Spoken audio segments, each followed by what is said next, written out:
యువతకు ఉపాధి కల్పించడానికి ప్రభుత్వం చర్యలు చేపట్టింది. దీంట్లో భాగంగానే రాజీవ్ యువ వికాసం పథకాన్ని తీసుకొచ్చింది. దీనికి సంబంధించి దరఖాస్తుల ప్రక్రియ పూర్తయింది, పరిశీలన జరుగుతోంది. ఈ నేపథ్యంలో సీఎం రేవంత్ రెడ్డి ఈ స్కీమ్ పై సమీక్ష నిర్వహించనున్నారు. పూర్తి వివరాలు ఇలా ఉన్నాయి. రాజీవ్ యువ వికాసం పథకంపై ముఖ్యమంత్రి రేవంత్ రెడ్డి సమీక్షించనున్నారు. యువతకు ఉద్యోగ అవకాశాలు, ఉపాధి కల్పన, రుణాల మంజూరుపై చర్చించనున్నారు. రాజీవ్ యువ వికాసం అమలుపై ఇవాళ నిర్ణయం తీసుకునే అవకాశం ఉంది. ఇప్పటికే దరఖాస్తుల ప్రక్రియ పూర్తవగా వెరిఫికేషన్ చేస్తున్నారు. ప్రస్తుత పరిస్థితిని అధికారులు సీఎంకు వివరించనున్నారు.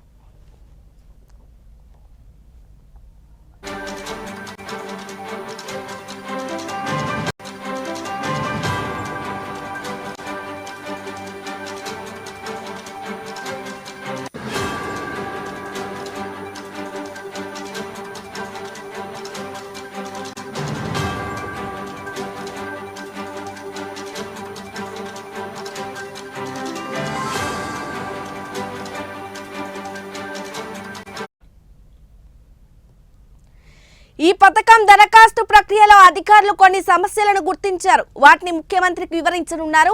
ఉదాహరణకు గతంలో బీసీ కార్పొరేషన్ లోన్ కోసం అప్లై చేసుకున్న వారికి ఇప్పుడు అవకాశం ఇవ్వలేదు.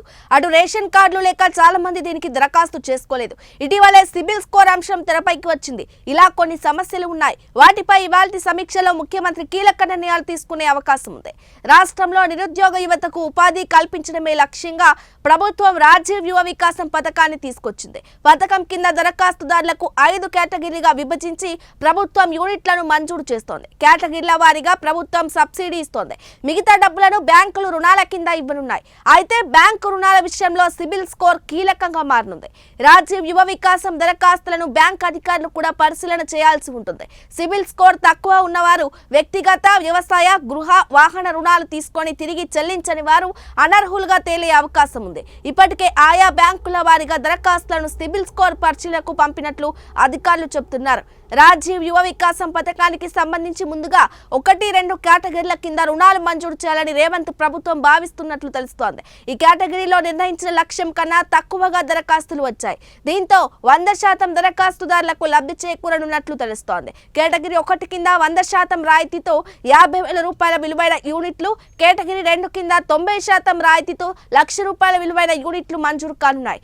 రాజీవ్ యువ వికాసం పథకానికి మొత్తం SC, ST, BC, minority, EBC లబ్ధిదారులు 16.23 లక్షల మంది దరఖాస్తు చేశారు.